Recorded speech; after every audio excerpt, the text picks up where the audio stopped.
Welcome to Streaming News Network by Claude McDaniel. News without the hype and biased reporting. Please like and subscribe. This is Claude McDaniel with Streaming News Network.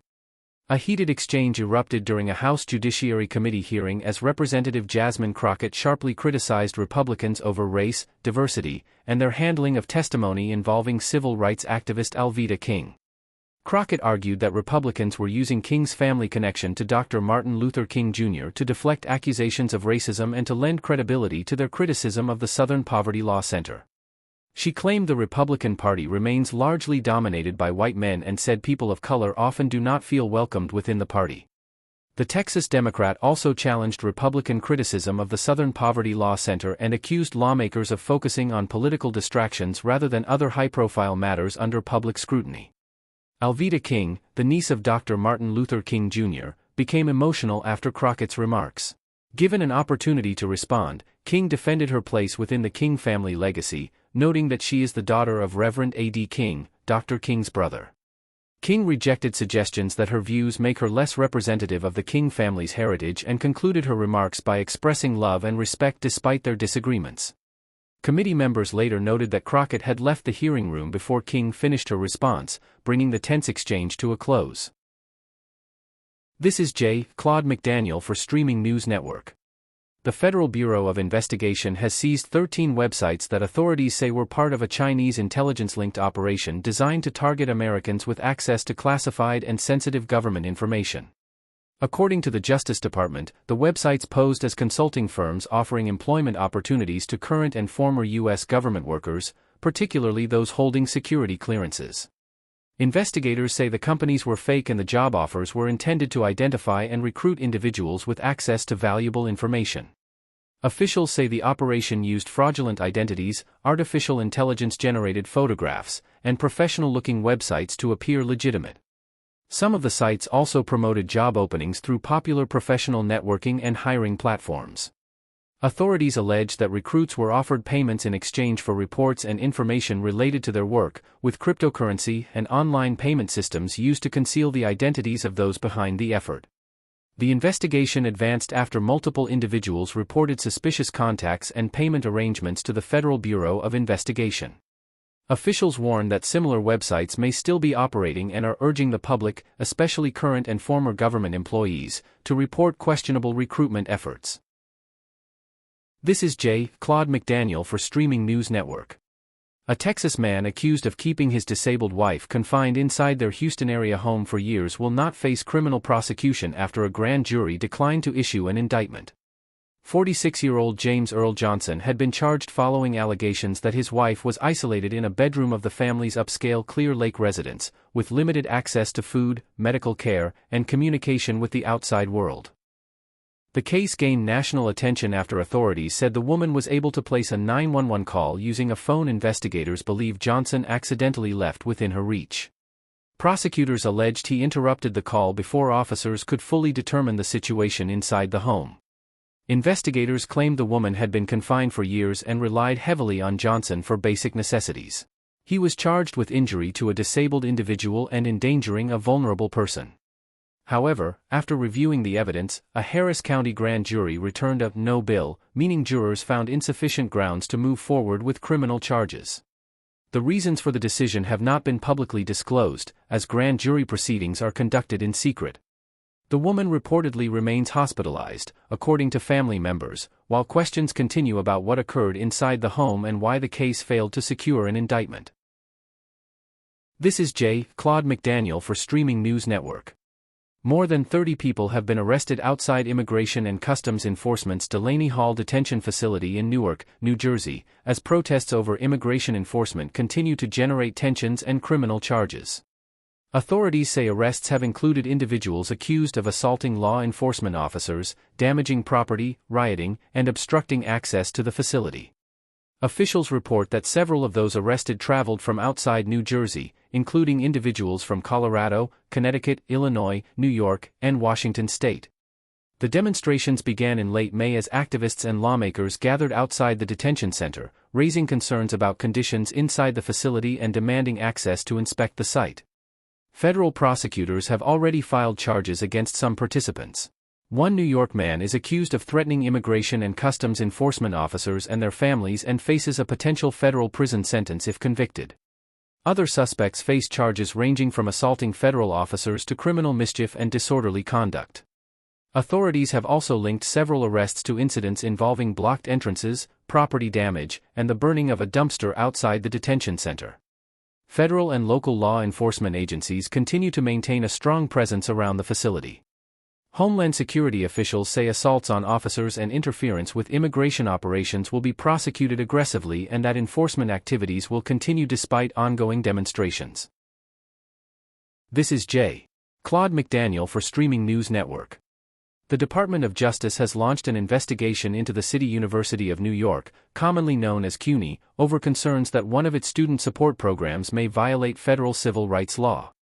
The investigation focuses on CUNY's Black Male Initiative, a program designed to promote educational success among students from groups that the university says are underrepresented in higher education, particularly African American, Caribbean, Latino, and Hispanic males. According to the Justice Department, the inquiry will examine whether the program complies with Title VI of the Civil Rights Act of 1964, which prohibits discrimination based on race or color by institutions that receive federal financial assistance. Assistant Attorney General Harmeet Dillon said educational resources and opportunities should not be distributed based on race and stated that the department is committed to enforcing federal civil rights protections. Justice Department officials emphasized that the investigation is in its early stages and that no conclusions have been reached regarding whether the university violated federal law. City University of New York has not yet publicly responded to the announcement of the investigation.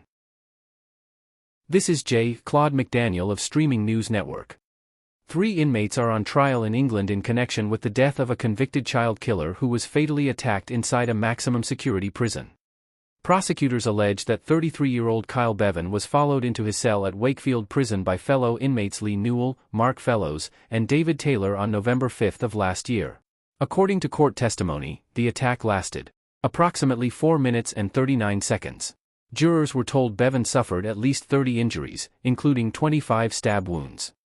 Prosecutors allege that sharp weapons were used during the assault and that several wounds damaged his heart, major blood vessels, and even bone. Bevan was serving a life sentence with a minimum term of 28 years for the murder of his stepdaughter. Surveillance footage reportedly showed the 3 defendants leaving the cell after the attack. Prosecutors claim the men appeared calm and satisfied as they walked away. The court also heard that prison staff did not discover Bevan's death until the following day. All 3 defendants deny the charges, and the trial is continuing at Leeds Crown Court. This is J. Claude McDaniel with Streaming News Network. Senator Rand Paul has released nearly 90 pages of documents that he says raise new questions about Dr. Anthony Fauci's role in discussions within the U.S. intelligence community regarding the origins of COVID-19. According to Paul, the documents suggest Fauci, while serving as director of the National Institute of Allergy and Infectious Diseases, provided guidance to intelligence and national security officials as they evaluated competing theories about how the coronavirus pandemic began. The records include emails showing Fauci recommending scientific experts and research papers to officials involved in a 2021 intelligence review ordered by then-President Joe Biden. Critics argue the documents indicate Fauci favored experts who supported a natural origin theory for the virus, while supporters maintain he was providing scientific expertise during a rapidly evolving public health crisis. The document release also references a Defense Department whistleblower report that alleged a connection between coronavirus research and the Wuhan Institute of Virology in China. Those allegations have remained the subject of ongoing debate and investigation, with no definitive consensus reached by U.S. intelligence agencies. Meanwhile, Senator Gary Peters, the top Democrat on the Homeland Security Committee, has criticized Paul's investigation, accusing him of conducting the inquiry in a partisan manner and limiting Democratic participation in key proceedings. Dr. Fauci is expected to testify before the committee later this month as lawmakers continue to examine questions surrounding the origins of the COVID-19 pandemic. This is J. Claude McDaniel with Streaming News Network. Pop superstar Taylor Swift drew plenty of attention during Game 4 of the NBA Finals after making a high-profile appearance at Madison Square Garden to support the New York Knicks. Swift attended the game alongside sisters Alana and Estee Hayem, turning the outing into a star-studded girls' night. The trio sparked conversation with custom-themed t-shirts featuring playful references to pop culture and entertainment figures. The crowd gave Swift a warm reception when arena cameras highlighted her presence, accompanied by clips from her music videos displayed on the venue's giant video screens. The appearance comes after Swift was also spotted at a recent playoff game, fueling speculation that the singer has become an increasingly enthusiastic basketball fan. Her growing presence at major sporting events has attracted attention from both sports and entertainment audiences. Swift has frequently been seen supporting Kansas City Chiefs star Travis Kelce at National Football League games, and her latest courtside appearance suggests her interest in professional sports may be expanding beyond football. This is Claude McDaniel with Streaming News Network. Newly released records have shed additional light on the final months of actor Robert Carradine, known for his roles in Lizzie McGuire, Revenge of the Nerds, and The Long Riders. According to documents from the Los Angeles County Medical Examiner, Carradine had reportedly struggled with bipolar disorder, severe depression, anxiety, and recurring suicidal thoughts for approximately 2 decades. Investigators were told by family members that he had been receiving treatment and was taking medication to manage his mental health conditions. The records indicate that Carradine voluntarily admitted himself to a psychiatric treatment facility in Los Angeles after experiencing worsening mental health challenges. Medical personnel later found the actor unresponsive, and he was transported to a hospital, where doctors attempted life-saving measures. Carradine remained under medical care for several weeks before passing away on February 23. The medical examiner ultimately ruled his death a suicide and determined that he died from complications related to the incident. Carradine was widely recognized for a career spanning decades in film and television and remained a familiar face to multiple generations of viewers. Thank you for listening to Streaming News Network videos and shorts. Please like and subscribe to our news channel.